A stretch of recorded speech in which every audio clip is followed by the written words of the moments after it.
आप देख रहे हैं द राइट न्यूज और मैं हूं रोहित भट्ट। जैसा कि आप सब जानते हैं कि एक ऐसा मुद्दा जिस पे हम हमेशा बात करते आए हैं और करते रहेंगे, और उस मुद्दे के बारे में मुझे लगता है एलजी एडमिनिस्ट्रेशन गवर्नमेंट जो है वो कुछ कदम नहीं उठा रही है, और वो मुद्दा है पीएम पैकेज एम्प्लॉयज को लेके। और आज हम उसी मुद्दे पे फिर से बात करने के लिए हमारे साथ आमंत्रित हुए हैं। हमने आमंत्रित किया है किंग सी भारती जी को, जो कि नेशनल स्पोक्स पर्सन है एपीएमसीसी के, और बार बार हम इनसे बात करते हैं इस मुद्दे के रिगार्डिंग। तो मुझे सबसे पहले आपका स्वागत है द राइट न्यूज में किंग सी जी। Thank you Rohit ji for मुझे यहाँ बुलाने के लिए, और खास तौर से पीएम पैकेज एम्प्लॉयज के जो आप हर बार मुद्दे उठाते हैं, जब भी कोई मुद्दा होता है तो आप उठाते हैं, उसके लिए धन्यवाद। और आप मुझे यहाँ बुलाने के लिए भी धन्यवाद जी किंगसी जी, देखा जाए तो लगभग पिछले एक साल से हम लोग इस बारे में बात कर रहे हैं कि पीएम पैकेज एम्प्लॉयज की जो प्रॉब्लम है वो प्रॉब्लम का सोल्यूशन अभी तक नहीं आ रहा, और उल्टा जो प्रॉब्लम्स है वो बढ़ती जा रही हैं। तो क्या इन प्रॉब्लम्स को हम ये माने कि ये एक रिटर्न पॉलिसी थी जिसपे हमने बार बार बात की, और सबसे इंपॉर्टेंट मुद्दा जो आज का है जिसपे हम बात करने वाले हैं वो है प्रमोशंस का। जो जेईज है उनकी प्रमोशन का मुद्दा है, जो पीएम पैकेज एम्प्लॉयज के अंडर लगे उनकी प्रमोशन नहीं हो रही है, उनके बाद जो लगे हैं उनकी प्रमोशंस हो रही हैं। ये कितना गंभीर मुद्दा है, कितने मतलब इस पे आप क्या कहना चाहेंगे?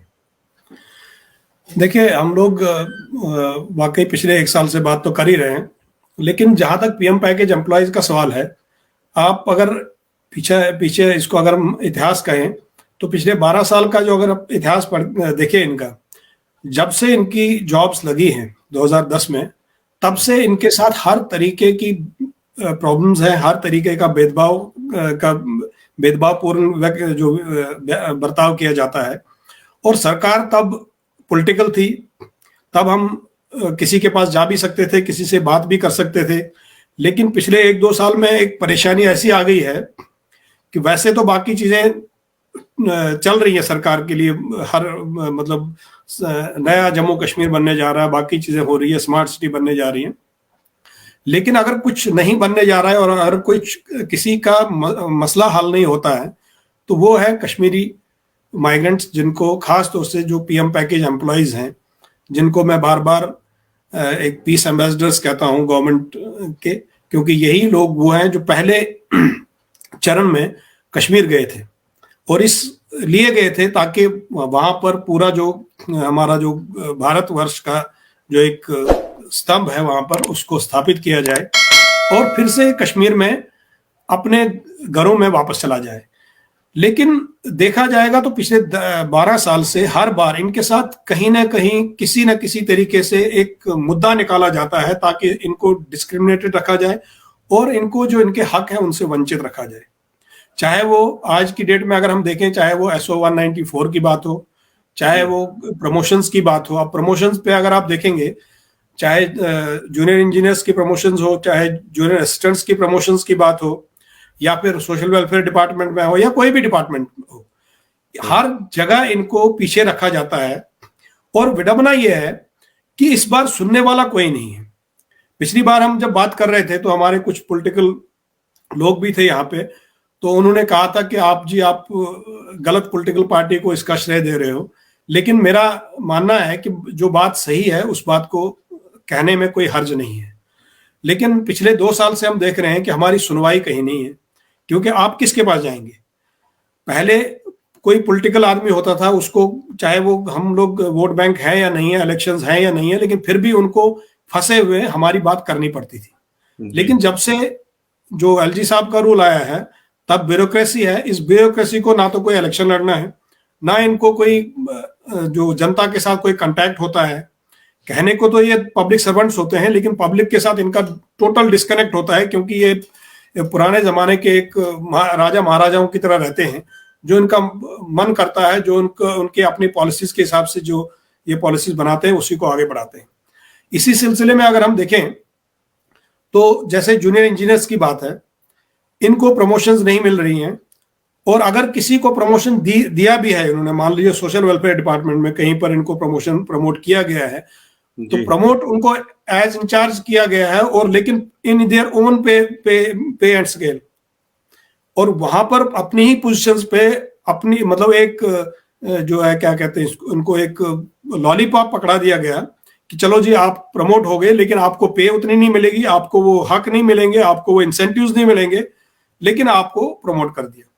उसके बाद हमारे जूनियर इंजीनियर्स हैं, जूनियर इंजीनियर्स का भी मुझे पता लगा अभी रिसेंटली एक ऑर्डर आया है जी। जिसमें कुछ जूनियर इंजीनियर्स को प्रमोट किया गया है, और उसमें अगर हम पीएम पैकेज एम्प्लॉयज की तुलना करें तो जो उनके जूनियर्स हैं, जो 2012 के लगे हुए लोग हैं, जूनियर इंजीनियर्स हैं, उनको प्रमोट कर दिया गया है इंचार्ज एईज या एडब्ल्यूज। लेकिन जो जूनियर इंजीनियर्स हमारे पीएम पैकेज के हैं, उनको ये कहा जाता है कि भाई आप तो हमारे डिपार्टमेंट के ही नहीं हो, आप तो सुपरन्यूमरी पोस्ट के हो, तो आपको इस प्रमोशन का फायदा नहीं मिलेगा। अब देखिए मजा क्या है कि जब आपको इनसे काम लेना होता है तब इनको कहते हैं कि नहीं आप तो स्टेट गवर्नमेंट के एम्प्लॉयज हो, आपको छुट्टी नहीं मिलेगी, आपको फलानी चीज नहीं मिलेगी, आपको किसी चीज में रिलैक्सेशन क्यों देंगे हम। लेकिन जब प्रमोशंस की बात आती है, जब इंसेंटिव्स की बात आती है, तब कहते हैं कि आप तो गवर्नमेंट ऑफ इंडिया के जो किंग जी यहाँ पे किंगसी जी यहाँ पे मैं जरूर एक चीज ऐड करना चाहूंगा। जैसे कि अभी आप बोला जाता है कि कश्मीरी पंडित जो एम्प्लॉयज है, पीएम पैकेज एम्प्लॉयज है, वो ज्यादातर आराम पसंद लोग हैं, वो आराम करना चाहेंगे। लेकिन यहाँ हम जरूर सरकार और उन लोगों को बताना चाहेंगे कि अभी कश्मीर में जो सिर्फ टीचर्स हैं जो अभी जम्मू में होंगे, अपने अपने घरों से काम कर रहे होंगे, लेकिन बाकी जो है वो ऑन ग्राउंड रह के अभी काम कर रहे हैं। वो सारे एम्प्लॉयज चाहे जेईज हैं, वो अपना काम कर रहे हैं, लेकिन उसके बावजूद भी इतना डिस्क्रिमिनेशन क्यों? देखिए मैं उसी मुद्दे पे आ रहा था कि आप इस वक्त देखिए, इस वक्त अगर वहां पर कोई छुट्टी पे है तो वो सिर्फ टीचर्स हैं, और वो कोई टीचर्स छुट्टी पे उनकी कोई मेहरबानी से नहीं है, वो तो एक गवर्नमेंट का रूल है कि स्कूल बंद होते हैं सर्दियों में। लेकिन उसके अलावा आप देखिए जूनियर असिस्टेंट्स हैं, सोशल वेलफेयर डिपार्टमेंट के हैं, या इंजीनियर्स हैं, जितने भी बाकी डिपार्टमेंट्स हैं जिनको, या फिर इवन मतलब एजुकेशन डिपार्टमेंट में भी जो क्या बोलते हैं उसको, जूनियर असिस्टेंट्स हैं या बाकी जो जिनको ऑफिशियल काम है, वो तो वहां काम कर रहे हैं। इसीलिए मैं कह रहा हूं कि ये एक मुद्दा जो है एक बड़ा गंभीर मुद्दा है, लेकिन प्रॉब्लम क्या है कि हमारे अपने लोग भी इस पे बात नहीं कर रहे हैं। अभी रिसेंटली आपने देखा होगा, पीछे जब हम बात भी कर रहे थे तो मुझे कुछ लोगों ने उस पर क्रिटिसाइज भी किया, जी आप गलत कह रहे हो। जब यहाँ पर हमें कहा गया था कि इनकी आदत पड़ गई है आराम करने की, इनकी आदत पड़ गई है निकम्मेपन थी कि ये काम नहीं करना चाहते, तो मुझे बताइए उस डेट के बाद, अगर आपको याद होगा वो इंटरव्यू, मैंने आपको कहा था कि अगले एक हफ्ते में ये सब लोग जाएंगे क्योंकि फेयर साइकोसिस है। तो मुझे बताइए उस एक हफ्ते के बाद आज तक क्यों नहीं बात उठी?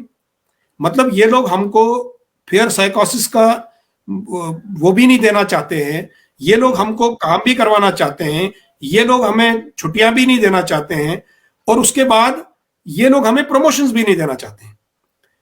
आप अभी तो जो इनकी सैलरीज का थोड़ा इशू कम हो गया है, अदरवाइज अगर आप, तभी मैं आपको कह रहा था जब हम इतिहास देखते हैं पिछले 12 साल का, तो इन लोगों को सैलरीज आने में इतनी तकलीफ होती थी, हमें लड़ना पड़ता था एक एक इंडिविजुअल लेवल पे लोगों की सैलरीज के लिए। अच्छा, अब जैसे SO 194 है, उस वक्त जब आप इनसे बात करते हैं कि भाई इनको अलग रखो, कहते हैं क्यों का रखेंगे जी, जब सारे एम्प्लॉयज को रखा तो आपको क्यों अलग रखेंगे।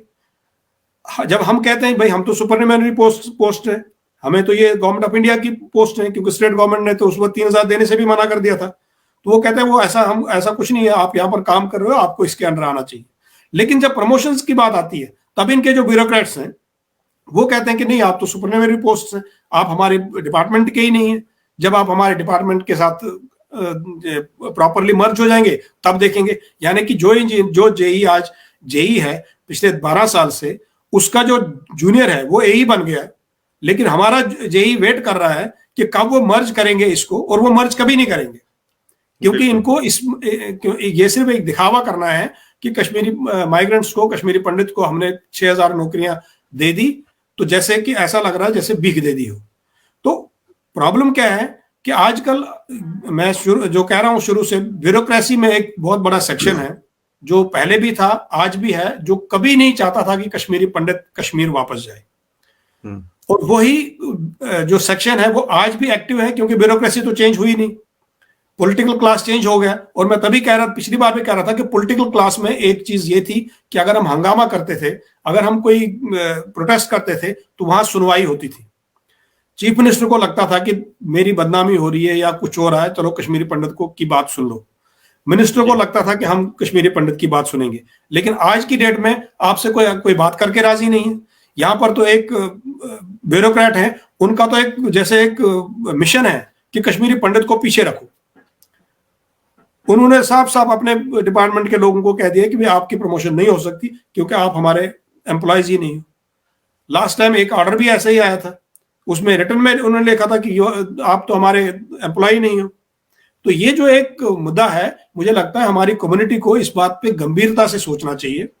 देखिए इस वक्त काफी देर से पॉलिटिकल एक्टिविटी, सोशल एक्टिविटी आपने देखा होगा बहुत कम हो रही है। उसकी वजह कोविड भी है और उसकी वजह कहीं ना कहीं पॉलिटिकल वैक्यूम भी है। लेकिन मैं अपने बाकियों से तो हम उम्मीद नहीं रख सकते, लेकिन अपने लोगों से, अपने जो नेता लोग हैं जिनको हमने प्यार दिया है, जिनको हम नेता मानते हैं या जो अपने आप को नेता कहते हैं, उनको इस वक्त मतलब फोर्सफुली सामने आना चाहिए। ये जरूरी नहीं है कि यहाँ पर हर बार इलेक्शन हो, हर बार आपको किसी चीज में कोई बेनिफिट मिल रहा हो तभी आप बात करेंगे। कभी बेनिफिट के बगैर भी बात किया करो। आप अगर देखिए इस वक्त जो एम्प्लॉयज हैं, पीएम पैकेज के एम्प्लॉयज हैं, ये कहाँ जाएंगे? अगर सपोज हम लोग हैं, हम लोग एक सोशल एक्टिविस्ट्स हैं, हम लोग एक हंगामा कर सकते हैं, हम लोग एक बात पहुंचा सकते हैं, मीडिया के थ्रू पहुंचा सकते हैं, आप जैसे चैनल्स के थ्रू पहुंचा सकते हैं। लेकिन जो हमारे नेता हैं वो लोग तो पॉलिटिकल सेटअप में हैं, वो तो बहुत कुछ कर सकते हैं, वो कम से कम गवर्नर साहब से मिल सकते हैं, वो गवर्नर साहब से 10 बार मिल सकते हैं। लेकिन ऐसा मैं देख रहा हूं कि ऐसा कोई कभी कुछ नहीं होता है। और गवर्नमेंट की तरफ से तो हर चीज को, जिसको कहते हैं कि putting it under the carpet, ये तो हर चीज को नीचे धकेल देते हैं कि कुछ नहीं हुआ। चाहे वो भी आप देवसर की बात करें, माता त्रिपुर सुंदरी में जो अग्निकांड हुआ, उसको फटाफट साफ सूफ करवा के बोला कि यहाँ कुछ नहीं है, क्योंकि कश्मीरी पंडित अब इनकी स्कीम ऑफ थिंग्स में है ही नहीं। कश्मीरी पंडित के लिए विडंबना यह है कि वो जिस 370 के हटने का इंतजार बहुत देर से कर रहा था, जिस चीज का इंतजार बहुत देर से कर रहा था कि अब उस पर फोकस किया जाए। तकलीफ यह है कि पिछले 2 सालों में कश्मीरी पंडित जो है टोटली आउट ऑफ फोकस हो गया है। अब यहाँ एक और मुद्दे की मैं जरूर बात करूंगा। जैसे आपने कहा कि अभी SO 194 को लेके भी और ये जेईस की इश्यू को लेके भी हमने एक कैंपेन चलाया था, जिसमें हमने लगभग हर हफ्ते बात की थी, हर हफ्ते कुछ स्पीकर्स को भी लाया था, उनसे बात की थी। लेकिन आपको कहीं लग रहा है कि कहीं ना कहीं कमियां हैं जो इस इश्यू को लेके, चाहे SO 194 हो या हो, इसको गंभीरता से नहीं लिया जा रहा है? क्योंकि आने वाली पीढ़ी जो है, जो आने वाले लोग हैं, जो एम्प्लॉयमेंट पैकेज के लिए कश्मीर आ रहे हैं, जो अपनी महंगी जिनकी सैलरीज बहुत ज्यादा है, वो अपनी जॉब छोड़ के आ रहे हैं, प्राइवेट जॉब्स, और वो कश्मीर जाना चाहते हैं, उनके ऊपर भी खासा प्रभाव पड़ेगा इस चीज को लेके, क्योंकि प्रमोशंस नहीं है, SO 194 को लेके सैलरी प्रॉपर नहीं है 2 साल तक। कितनी मुश्किलें और बढ़ रही हैं उन लोगों के लिए। देखिए, मैं तभी कह रहा हूं कि ये हमारी कम्युनिटी को और हमारी कम्युनिटी की लीडरशिप को बहुत गंभीरता से लेना चाहिए, क्योंकि आप इसके पीछे का एक एजेंडा देखिए। एजेंडा ये है कि जब जो ये 6000 लोग वहां पर गए हैं, इन 6000 लोगों को नौकरियां देने में उन्होंने 12 साल लगा दिए। इसके बाद इनके साथ इतनी डिस्क्रिमिनेशन करो, इनको इतना पीछे रखो कि जो जो जनरेशन है वो दोबारा यहां आना ही नहीं चाहे। और मैं आपको बताऊं कि इस बार जो है, अब जो हमारी यंग जनरेशन है, अब वो पिछले 12 साल को पहले एनालिसिस कर रही है। वो देख रही है कि अगर अच्छा, एक तो उसके साथ अब NPS भी आ गया।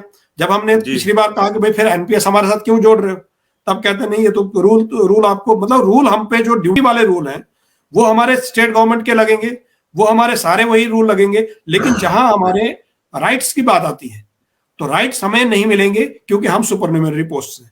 तो इस वक्त मुझे लगता है, जो मैं आपको कह रहा हूं, कि जो एक एजेंडा है एक ब्यूरोक्रेसी का, पहले उसमें उसमें पॉलिटिकल क्लास भी इन्वॉल्व था, लेकिन अब पूरी तरह से ब्यूरोक्रेटिक सिस्टम है। तो ब्यूरोक्रेसी का वही जो सेक्शन है वो पूरी तरह से इस बात को सुनिश्चित कर रहा है कि इन लोगों को इतना सताओ, इनको इतना हैरास करो, चाहे वो SO 194 हो, चाहे वो जेईस की प्रमोशंस की बात हो, चाहे वो इनके सैलरीज की बात हो, इनके क्वार्टर्स की बात हो, या इनकी पोस्टिंग्स की बात हो। इनको इतना हैरास करो कि ये इनकी कम्युनिटी में फैल जाए कि भाई PM पैकेज एक वायबल ऑप्शन नहीं है।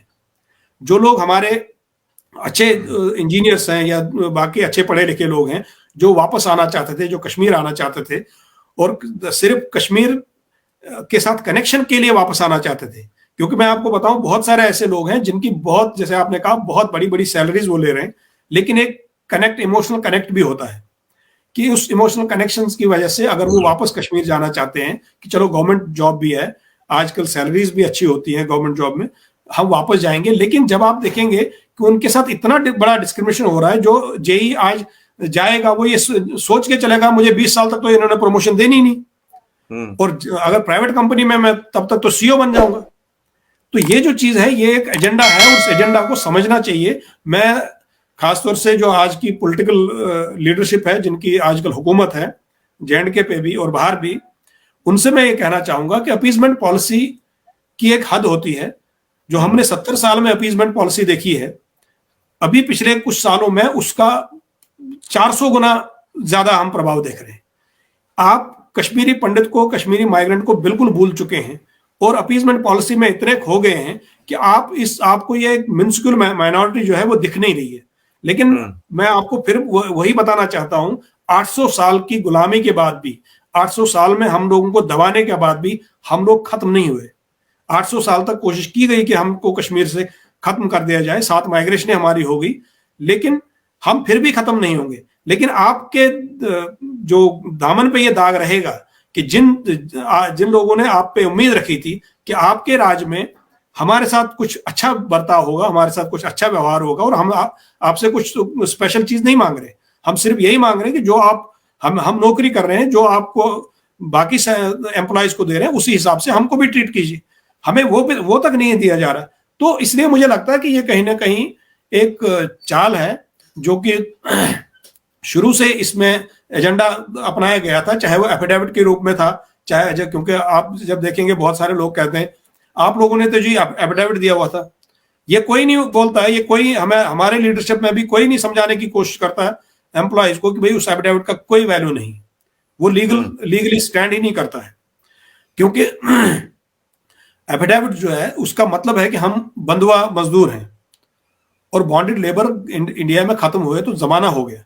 लेकिन हमारी स्टेट में अभी तक उस बॉन्डेड लेबर के तहत हम लोगों से एक एफिडेविट लिया गया था, जबकि उसकी लीगल वैलिडिटी कोई नहीं है। और मैं फिर से एम्प्लॉयज को अपने कहना चाहता हूं कि कभी भी ऐसा कोई आपके साथ इशू आता है तो उस एफिडेविट का कोई लीगल वैलिडिटी नहीं है। लेकिन ये एक एजेंडा था जिसकी वजह से उनको तंग किया जाता है। आज जेईज कितने हैरास महसूस कर रहे होंगे, कितने डिसअपॉइंटेड महसूस कर रहे होंगे, जो 2010 में लगे हैं वो अभी वहीं पे हैं, और जो 2012 में उनके बाद आए वो आज इंचार्ज जेईज बन गए। तो मुझे लगता है कि हम लोगों को, मीडिया को भी और सोशल एक्टिविस्ट को भी, लेकिन पॉलिटिकल एक्टिविस्ट जो खासतौर से हैं उनको मैं कहना चाहूंगा, उनसे मेरी प्रार्थना है जो हमारी कम्युनिटी के हैं खासतौर से, कि वो आगे आए और इसमें बढ़ चढ़ के हिस्सा लें और इसको सुनिश्चित करें कि इनके साथ ये डिस्क्रिमिनेशन वंस फॉर ऑल खत्म हो। क्योंकि आप देखिए आज की इस सर्दी में भी, आज की इस बर्फबारी में भी हमारे एम्प्लॉयज वहां पर पूरे डटे हुए हैं, पूरे काम कर रहे हैं, और यही लोग हैं, इन्हीं के ब्यूरोक्रेसी के लोग हैं, जिनमें अफसोस की बात तो है कि हमारे ही कुछ कम्युनिटी वाले भी हैं जिन्होंने कहा था कि ये तो इनको तो काम करना ही नहीं है, ये तो कामचोर है। अच्छा, ये चीजें जो है ये हम लोगों के साथ हमेशा लगाई जाती है ताकि एक नैरेटिव क्रिएट किया जाए कि भाई इन पे तो एक एहसान किया गया है, इनको नौकरी दे दी गई है, ये रिटायर भी टीचर ही होंगे, लगेंगे भी टीचर, जेई लगेंगे और जेई ही रिटायर भी हो जाएंगे, ताकि जो अगली हमारी आने वाली पीढ़ी है वो कभी कश्मीर आने के बारे में सोचे ही नहीं। तो इसलिए मैं एलजी साहब से भी इस बात पे दरखास्त करूंगा और सेंट्रल गवर्नमेंट से भी कहना चाहता हूं कि इतना हम लोगों को मत सताइए, इतना हम लोगों को पीछे मत धकेलिए। कि कहते हैं कि जब किसी कमजोर आदमी को बिल्कुल दीवार के साथ लगाया जाता तो फिर वो बहुत फोर्स से वहां से उठ के आ जाता है। और हम लोगों ने ये दिखाया हुआ पिछले 800 साल में, 7 माइग्रेशन में हमने दिखाया हुआ है कि हम लोग कभी मरने वाले नहीं हैं, हम लोग खत्म नहीं हो सकते, आप जितनी चाहे कोशिश करो। लेकिन इस तरह की कोशिशें आप लोगों को रोकनी है और एलजी साहब को रोकनी है, क्योंकि उनको अगर गलत फीड किया जाता है तो उनको सिंपल सा एक सच सुनना चाहिए, सिंपल सी बात सुननी चाहिए कि अगर इनसे आप नौकरी स्टेट गवर्नमेंट के रूल्स के हिसाब से ले रहे हो तो इनको आप प्रमोशन स्टेट गवर्नमेंट के हिसाब से क्यों नहीं दे रहे। जी, किंगसी जी, एक बहुत ही प्रसिद्ध लोकप्रिय डायलॉग है, तारीख पे तारीख, तारीख पे तारीख, सनी देओल का। वो डायलॉग मुझे लगता है अभी पीएम पैकेज एम्प्लॉइज पे बिल्कुल सरकार ने फिट करके रख दिया है, क्योंकि एसओ 194 के अगेंस्ट एक कैट में केस चल रहा है, लेकिन उस पे भी वही तारीख पे तारीख हो जा रही है। और जो एम्प्लॉयज हैं, अगर फोर्थ क्लास लगे हुए हैं, उनकी सैलरी मात्र 14-15 हजार रुपए, और रेंट भी दे रहे हैं, और उसी में उनका सब चीजें वो चला रहे हैं। और इतनी सर्दी में कश्मीर में, हमें अभी जम्मू में बैठ के इतनी ठंड लग रही है, तो कश्मीर में वो कैसे अपने डेली रूटीन में, अपने रोजमर्रा के जिंदगी के खर्चे जो है वो पूरे कर रहे होंगे। कितना ही मुश्किल है उनका। और इसको मुझे लगता है कि शायद कोई सीरियसली नहीं ले रहा है, कश्मीरी पंडितों की प्रॉब्लम्स को सीरियसली नहीं लिया जा रहा है। नहीं लिया जाए। बेसिकली कश्मीरी पंडित को, मैंने आपको कहा ना, ये एक एजेंडा है उनको हरास करने का। क्योंकि आप आज देखिए, जिसको आप बेसिक सैलरी पे आप 2 साल तक रखेंगे, दो बेसिक सैलरी में सबसे ज्यादा जरूरत कब होती है? जब आदमी नया नया जॉब करता है और नई जगह पे जाता है, उस वक्त सबसे ज्यादा पैसे की जरूरत होती है। आज आप देखेंगे कश्मीर में, वहां पर 5-5 हजार 6-6 हजार रुपये कमरा मिल रहा है। जिस आदमी को एक रूम रेंट पे लेने के लिए 6-6 हजार रुपये देने पड़े, उसके बाद उसको जीवन भी चलाना है, उसके बाद उसको घर भी देखना है, तो वो कैसे चलाएगा? मतलब उसको कितनी मेंटल हरासमेंट फील कर रहा होगा। आप पिछले 10 साल से, सबसे बड़ी बात है कि जो आज की डेट में जो 6,000 नौकरियां हैं, या जो गवर्नमेंट क्वार्टर्स हैं जिनके जितने भी लोगों को मिले हैं, ये कब के हैं? ये 2010 के हैं। 2010 के बाद हुआ ही कुछ नहीं। हम कहते हैं कि बहुत कुछ बदल गया, बहुत कुछ, लेकिन मैं तभी कह रहा हूं कश्मीरी पंडित के लिए कुछ नहीं बदला। पिछले 7 साल में भी कुछ नहीं बदला। 7 साल में यहाँ पर बड़े सुपर एक्सप्रेस वेज बन गए, बुलेट ट्रेन आ गई, वहां यहाँ पर बहुत बड़े बड़ी चीजें हो गई हिंदुस्तान में। लेकिन अगर नहीं हुआ तो कश्मीरी पीएम पैकेज एम्प्लॉयज की क्वार्टर का मसला हल नहीं हुआ पिछले 7 साल में। इसलिए बार बार कह रहा हूं, क्योंकि हम लोगों को एक विजिटिंग कार्ड की तरह यूज किया जाता है हर बार। कश्मीरी पंडित को हर बार कलेक्शन में यूज किया जाता है कि देखो इनके साथ कितनी डिस्क्रिमिनेशन की जा रही है, क्या हो रहा है, फला नहीं हो रहा है। इवन आज यूपी में भी ऐसा ही हो रहा है, इस बात पे चर्चा चलती है कश्मीरी पंडितों की। लेकिन जब उनको कुछ फायदा देने की बात होती है, जब उनके तरफ देखने की बात होती है, तब कोई नहीं देखता है। तो मैं इसलिए इस सरकार से कहना चाहता हूं कि पिछले 7 साल में आपने क्या दिया है कश्मीरी पंडित? पीएम पैकेज के जो एम्प्लॉयज हैं, आपके वहां पर तिरंगा लेके बैठे हैं, आपकी वजह से, आपके उन्हीं चीजों की वजह से वहां पर हमारे टीचर्स आइडेंटिफाई करके मारे गए। लेकिन उसके बाद भी आपने क्या कर दिया? आप उनका मतलब एक जनरल जो एक रिहेबिलिटेशन प्रोग्राम था, जो या जो ये रिटर्न प्रोग्राम था, या एम्प्लॉयमेंट पैकेज था, ये 3 डिफरेंट चीजें थी। लेकिन एम्प्लॉयमेंट पैकेज में बड़ा क्लियर था कि आपको वहां पर क्वार्टर्स मिल जाएंगे। तो कहाँ है वो क्वार्टर्स? आप मुझे बताइए, आज की डेट में 1500-1600 लोगों के अलावा बाकी जितने भी लोग हैं जो वहां पर पिछले इतने सालों से काम कर रहे हैं, वो कैसे काम, मतलब वो कितना खर्चा कर रहे हैं? उनको आप कहीं क्वार्टर नहीं दे सकते? अगर आपको कॉलोनीज बनानी हो, गवर्नमेंट आज की डेट में इतनी सक्रिय है, आपको अगर कॉलोनीज बनानी हो, ये डेडलाइन दी जाती है कि आपको 1 साल में ये इतने कॉलोनीज बनानी है। आप बताइए, जो प्रधानमंत्री वो आवास योजना है, उसमें हमें बताया जाता है कि पता नहीं कितने 20 करोड़ के कितने मकान बना दिए गए हैं। जब इतने 7 साल में इतने करोड़ मकान बना सकते हैं, तो क्या कश्मीरी इसके पीएम पैकेज एम्प्लॉयज के लिए 5-6 हजार क्वार्टर्स नहीं बनाए जा सकते? अब इसके बाद क्या क्या होता है? आप इनकी क्वार्टर्स की बात देखिए। अभी जो प्लान चल रहा है, और मैंने पिछली बार भी ये कहा था कि बहुत सारे ऐसी जगह हैं जहां पर गवर्नर से या प्राइम मिनिस्टर से इनॉग्रेट करवा दिया गया, और अभी तक ना तो जमीन एक्वायर हुई है और ना वहां पर कोई काम शुरू हुआ है। मतलब ये लोग जो ब्यूरोक्रेसी है ऊपर लेवल तक किस तरह से मिसगाइड कर रही है। और कहीं कहीं जहां बनाए भी जा रहे हैं, चाहे वो कुलगाम डिस्ट्रिक्ट हो, चाहे अनंतनाग डिस्ट्रिक्ट हो, या दूसरे बारामूला हो, या बाकी चीजें हो, वहां पर उन जगहों पे बनाए जाते हैं जहां पर पहुंचना ही, सर्दियों में पहुंचना ही मुश्किल है। अनंतनाग में एक जगह जहां पर बना ये अपने क्वार्टर्स बनाने की बात चल रही है, वहां पर सर्दियों में जो ही थोड़ी ठंड हो जाती है, वहां पर 4x4 व्हीकल के बगैर जा ही नहीं सकता ऊपर आदमी। वहां ऊपर पहाड़ी पे बना रहे हैं वो, क्योंकि ये बेसिकली इनको देना नहीं है, ये खुशी से कुछ नहीं दे रहे। अगर कुछ उनको देना पड़ रहा है तो मजबूरी में दे रहे हैं। अब ना तो आप क्वार्टर दे रहे हो, ना आप इनको पूरी तनख्वाहें दे रहे हो, ना आप इनको क्या बोलते हैं उसको प्रमोशनें दे रहे हो। तो मुझे बताइए कि आप जो बार बार ये जो पीएम पैकेज का हुआ, आपने खड़ा कर दिया, हमने 6000 नौकरियां दे दी, 6000 नौकरियां दे दी। तो 6000 नौकरियां आपने नहीं दी, 6000 नौकरियां जिस सरकार ने दी वो सबको मालूम है, लेकिन हमें उम्मीद थी कि उसके बाद आपकी सरकार में कुछ ना कुछ उस चीज में सुधार आएगा और कहीं सुनवाई होगी। लेकिन यहां पर इस वक्त जो मैं देख रहा हूं, कहीं सुनवाई नहीं है, कोई किसी की नहीं सुन रहा।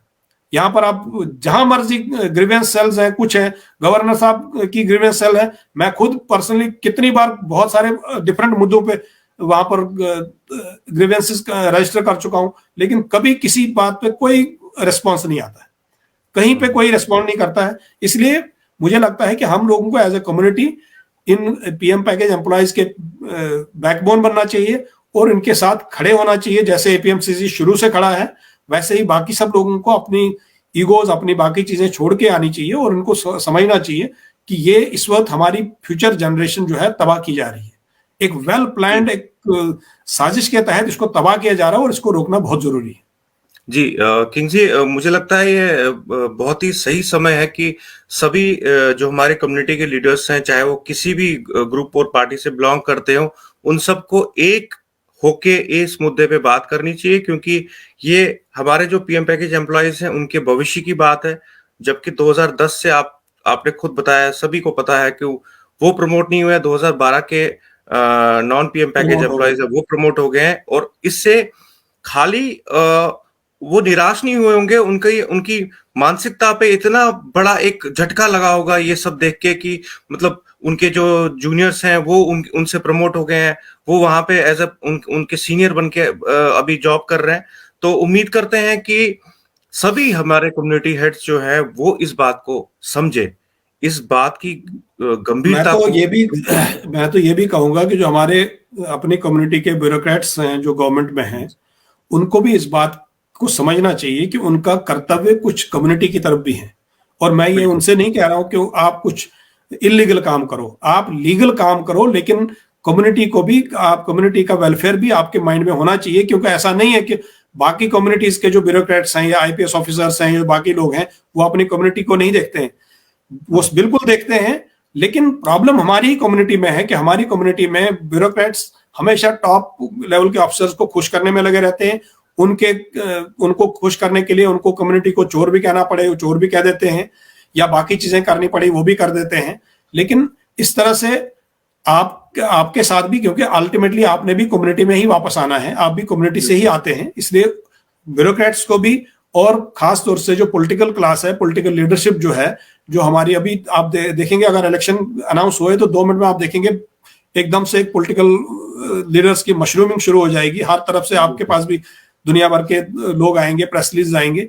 उस वक्त जैसे आप खड़े हो जाते हैं, इस वक्त भी जो कोई पॉलिटिकल एम्बिशन रखता हो उसको आना चाहिए सामने, और इस जो ये कॉन्स्पिरेसी जो चल रही है, इस कॉन्स्पिरेसी को फाइट करना पड़ेगा। और कम से कम बाकी चीजों पे आप कुछ नहीं कर रहे हैं, लेकिन कम से कम जो आपकी जनरेशन है, जो हमारा फ्यूचर है, जो हमारे लोग वहां पर काम कर रहे हैं, इतनी मुश्किलों में काम कर रहे हैं, घर छोड़ के काम कर रहे हैं, उनके साथ आपका खड़ा होना बहुत जरूरी है।